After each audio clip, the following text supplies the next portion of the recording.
Noticiero y vamos a hacerlo conectándonos vía Skype con Colombia para hablar con Popeye, pero no Popeye el marino, que es el cómics que todos conocemos y que comía espinacas para fortalecerse, sino con John Jairo Velázquez, quien es conocido precisamente como alias Popeye, ex jefe máximo de sicarios de, bueno, el cártel de Medellín liderado por Pablo Escobar en su momento. Gracias por acompañarnos, Popeye, porque usted mismo nos dijo antes de iniciar esta entrevista que lo llamáramos de esa forma. Muy buenas tardes y bienvenido. Muchas gracias, señor don Luis Miguel. Un abrazo para el pueblo costarricense. Me puede llamar Popeye, no hay ningún problema, estoy para servirles. Un fuerte abrazo desde Medellín, Colombia. Bueno, muchas gracias a usted por la confianza que nos permite para llamarle de esa forma. Y vamos a iniciar con ese término, con la génesis de todo este asunto. Resulta que para nuestros televidentes, le cuento un poco, John Jairo Velázquez, que es su nombre de pila, es originario de Antioquia, de Colombia, nació el 15 de abril de 1962 y formó parte del cártel de Medellín, bueno, hasta en 1992 cuando se entregó, una vida muy interesante además. Pero es que no solamente desde el principio se dedicó a esto, sino que formó parte del ejército en Colombia por muy poco tiempo y luego de la Armada, donde le atribuyeron ese sobrenombre, ese apodo de Popeye, algo del cual usted, por cierto, se siente muy orgulloso. Y mientras nos dice el por qué a usted lo conocen como Popeye, vamos a ilustrar precisamente en nuestra pantalla una fotografía del personaje para que la gente saque su propia conclusión. ¿Por qué le dicen Popeye?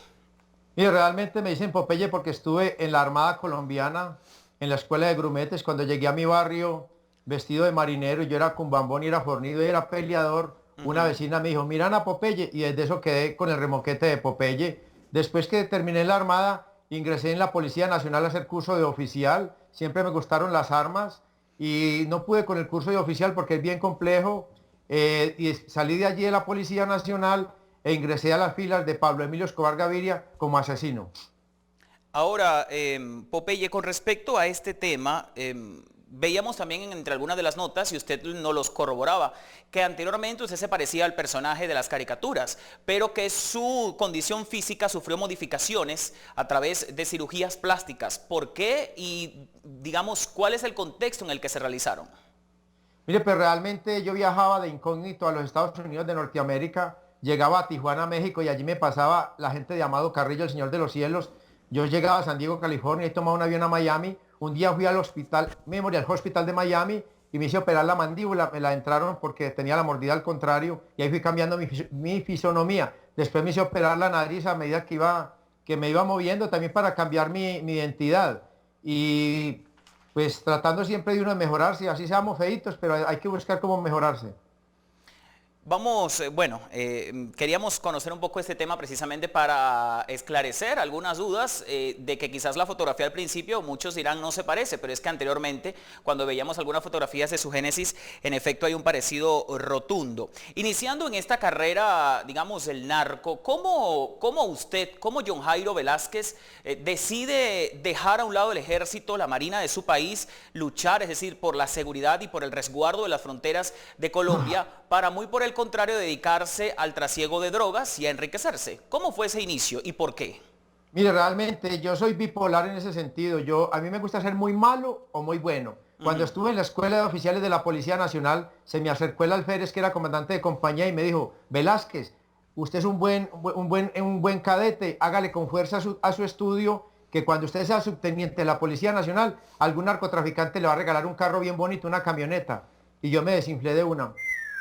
Porque yo dije, todo esto como es de duro, porque ya se volteaba mucho y se estudiaba mucho, porque es para ser oficial de la Policía Nacional. Todo este estudio tan complejo, muy fuerte el entrenamiento, para que un mafioso me regale la camioneta. Más bien me retiré y llegué a Medellín, y yo siempre, pues ya había hecho pinitos en la mafia. Yo estudiaba de noche y en el día trabajaba en la mafia, pero yo quería llegar a las armas con la Constitución en la mano, pero no se pudo, y llegué a las armas por medio de la mafia y fui general de los ejércitos de Pablo Emilio Escobar Gaviria.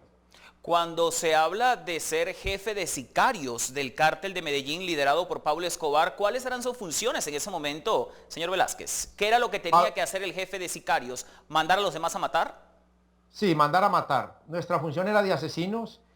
Pablo Escobar nos entregaba a nosotros, por ejemplo, el secuestro del candidato a la alcaldía de Bogotá, el doctor Andrés Pastrana Arango, que después fue presidente de la República de Colombia. Yo fui con mi gente y lo secuestré. Nos mandó a matar el procurador de la República de Colombia en su época. Yo fui con mi gente y lo maté. iniciamos una guerra contra la Policía Nacional en estas calles de Medellín, donde murieron 540 policías y 800 fueron heridos y murieron más de 2.100 hombres de nosotros. Un jefe de sicarios es un hombre que depende directamente de Pablo Escobar, iba a las comunas a hablar con los asesinos y a contratar asesinatos y operábamos grandemente porque teníamos helicóptero y los pintábamos con los colores de la Policía Nacional, teníamos camiones 350 que es el mismo que utilizaba la Policía Nacional para moverse, teníamos motocicletas pintadas de la Policía Nacional, teníamos fusiles Galil 762 y operábamos muy fuerte. Señor Velázquez, usted habla de asesinar a otra persona como si se tratara de ir al cine. Es decir, me mandaban y yo iba, los mataba, iba con 350, iba con helicópteros. Una persona, digamos, con esa función que usted cumplía, que no lo hacía obligado, entendemos, lo hacía porque quería, ¿cierto? No, yo lo hacía porque quería, porque yo tenía sentido de pertenencia a la mafia y a Pablo Escobar, que era mi líder. Tenía disciplina y tenía convicción y tenía mentalidad de guerra. Bien. Todo el que iba contra Pablo Escobar era mi enemigo así fuera mi hermano, que entrara en guerra con Pablo Escobar, yo lo mataba. Partiendo entonces de eso, ¿cómo se habla tan fácil de la muerte? Es decir, debe tener sangre fría el jefe de sicarios, más que los propios sicarios, para ordenar eliminar la vida terrenal de una persona. Es decir, hablamos de más de 250 homicidios, de los cuales usted se confesó responsable directamente. En ese sentido, ¿cómo se ve la vida de una persona tan vulnerable que puede estar en las manos de usted, que a su vez su jefe ya le dijo, mándelo a matar? Mire, realmente pues yo era jefe de sicarios, pues esto se llama mafia. No es la escuelita del hermano Clavo, éramos asesinos. Teníamos una bandera que era la nuestra tradición de colombianos hacia los Estados Unidos de Norteamérica y nosotros peleábamos contra el que fuera a favor de la extradición. Por eso vencimos el Estado colombiano, lo arrodillamos en el 91 y lo obligamos a sacar de la Constitución la extradición.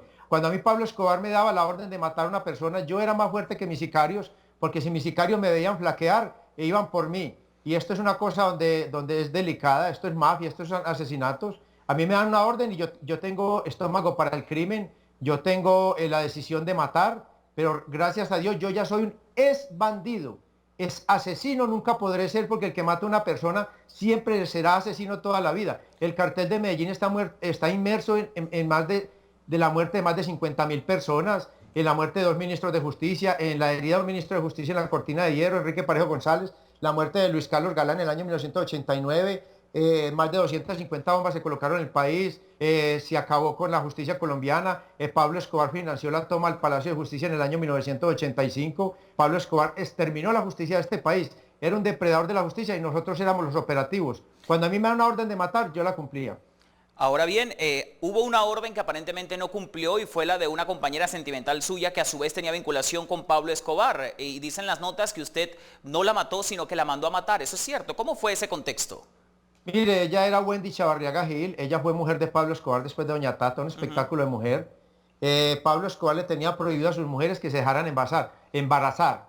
Wendy se dejó embarazar para dañarle el hogar al patrón y el patrón defendía su hogar, porque él decía que Doña Tata la conquistó con chocolatinitas cuando el patrón era pobre y estas mujeres las conquistó con el poder de Pablo Escobar. El patrón le envía 4 muchachos y el veterinario de la hacienda Nápoles le sacan el bebé. Después ella a mí en una discoteca acá de Medellín me enamora, pero ella no iba por mí. Sin embargo, como yo era leal a Pablo Escobar, yo le cuento que estaba saliendo con Wendy. El patrón mío que pusiera mucho cuidado, que yo no era hombre para Wendy. El patrón le interviene el teléfono y después se da cuenta que ella está esperando que yo le diga que voy para donde Pablo Escobar, que sé dónde está Pablo Escobar para entregarme al bloque de búsqueda a la Policía Nacional que estaba peleando con otro acá en Medellín y poder llegar a Pablo Escobar Gaviria. Pablo Escobar me muestra las pruebas y me dice, ¿qué hacemos? Y yo le digo, no, la razón la tiene usted, patrón. Y yo le coloco una cita en un restaurante Palos de Moguera, acá en un centro, cerca de un centro comercial aquí en Medellín, llamado Oviedo. Yo envío a mis sicarios, la matan, yo estoy oyendo el tiroteo por un teléfono, porque yo primero lo hago pasar allá el teléfono del restaurante engañada y oigo los tiros por los 2 oídos. Paso, la veo muerta y me sale un espíritu maligno del cuerpo porque ella se estaba burlando de mí. Siento una sensación de amor, de rabia, de odio, de pasión, de violencia, porque en ese momento estábamos a 2 meses casi de entregarnos a la justicia y estábamos en plena guerra en Medellín, nos estábamos matando cuerpo a cuerpo en las calles, había una guerra civil. Popeye, ¿usted se arrepiente? No me responda en este momento, por favor, permanezca con nosotros, vamos a hacer una pausa y luego vamos a seguir conversando con usted de su vida y sobre todo del funcionamiento del narco desde Colombia hacia otros países de Centroamérica, Norteamérica y Europa. Breve pausa y en instantes continuamos con más de este noticiero conversando vía Skype desde Colombia con John Jairo Velázquez, alias Popeye, ex jefe máximo de sicarios del cártel de Medellín durante la época de Pablo Escobar. Ya venimos con más.